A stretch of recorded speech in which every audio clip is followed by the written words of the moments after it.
Mon Seigneur et mon Dieu, je crois de tout mon cœur que tu es ici, que tu me vois, que tu m'entends. Je t'adore, à genoux devant toi. Je te demande le pardon de mes péchés et la grâce de faire avec profit ce moment de prière.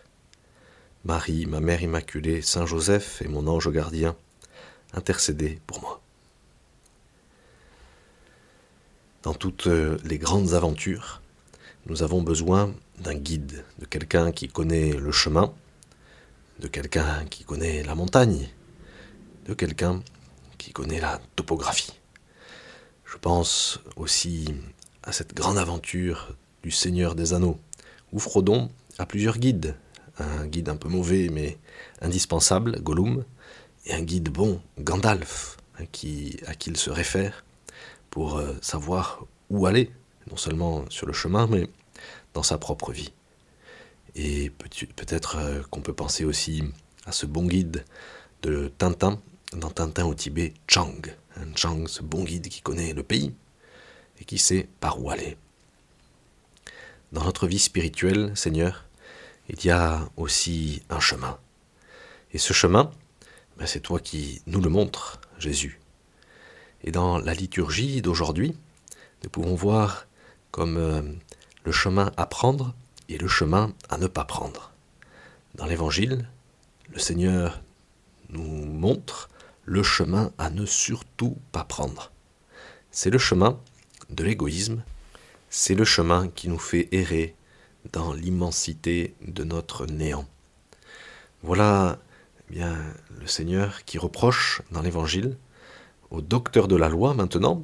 Nous avons depuis plusieurs jours ce discours très dur du Seigneur qui dit « Malheur à vous, pharisiens, que le malheur soit sur vous, scribes et docteurs de la loi ». Et aujourd'hui, le Seigneur reproche à ces docteurs de la loi d'avoir enlevé la clé de la connaissance. Alors qu'est-ce que cette clé de la connaissance? Sinon, bien les panneaux de direction qui nous mènent vers le bon chemin. Et Jésus dit que ces pharisiens, ces docteurs de la loi, eh bien trompent le peuple parce que ils n'ont pas compris la loi, l'esprit de la loi bien qu'ils ont reçu à travers Moïse et les prophètes. Ils se tiennent à des formalismes creux et leur cœur est endurci. Et l'intérieur de la coupe, comme nous lisions il y a quelques jours dans l'Évangile, est sale, même si l'extérieur brille. Ils ont donc enlevé la clé de la connaissance. Et cette clé de la connaissance, dans l'Ancien Testament, nous conduit vers le Messie. Tous les prophètes, les Écritures, les psaumes, la sagesse, nous annoncent le Christ. Et le Christ, c'est notre guide. C'est celui qui va nous remettre sur le bon chemin. Non seulement nous, mais toute la création. Alors ce chemin, pour ne pas errer, pour aller vers la bonne direction, saint Paul l'a vu d'une manière particulièrement claire. Cela lui a été révélé divinement par le Saint-Esprit, car nous savons que saint Paul a vu Jésus dans une vision extraordinaire sur le chemin de Damas, et que aussi sa parole est inspirée par l'Esprit Saint, puisque ces lettres font partie du Nouveau Testament. Et donc dans l'hymne aux Éphésiens, saint Paul nous montre le chemin à suivre. Et d'abord, grâce à cet hymne, nous savons d'où nous venons.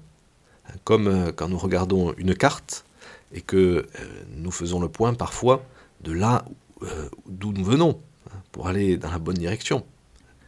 Et nous venons de Dieu le Père. Il nous a bénis et comblés des bénédictions de l'Esprit au ciel dans le Christ, nous disent les premiers versets de cet hymne aux Éphésiens.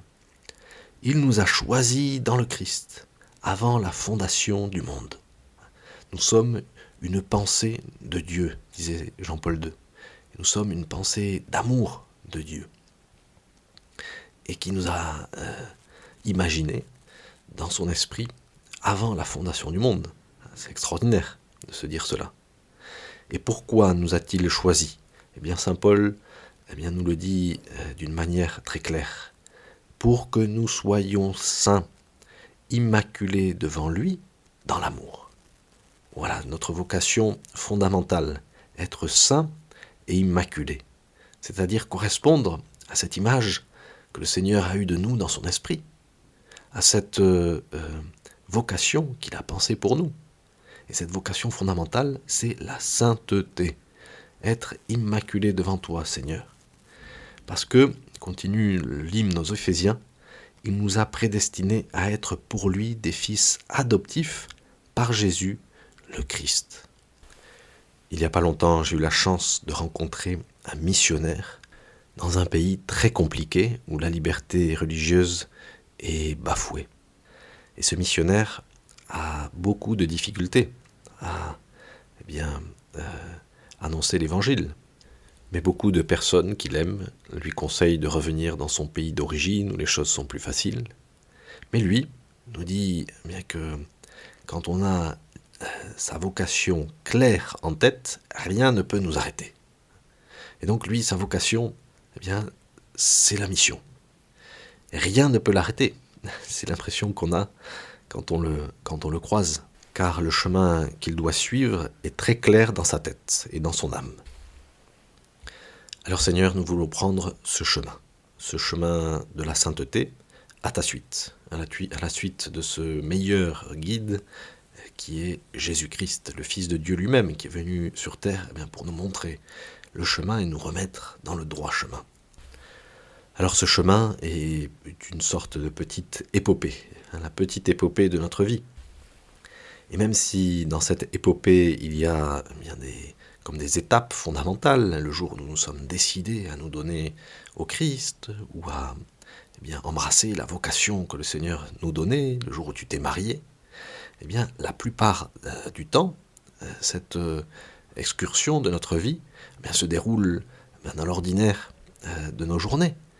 Et pour arriver à un sommet, certes, il y aura des passages difficiles, etc., mais la plupart du temps, ça consiste surtout à mettre un pas devant l'autre, et encore un, et encore un. Et donc il y a comme une routine dans cette épopée.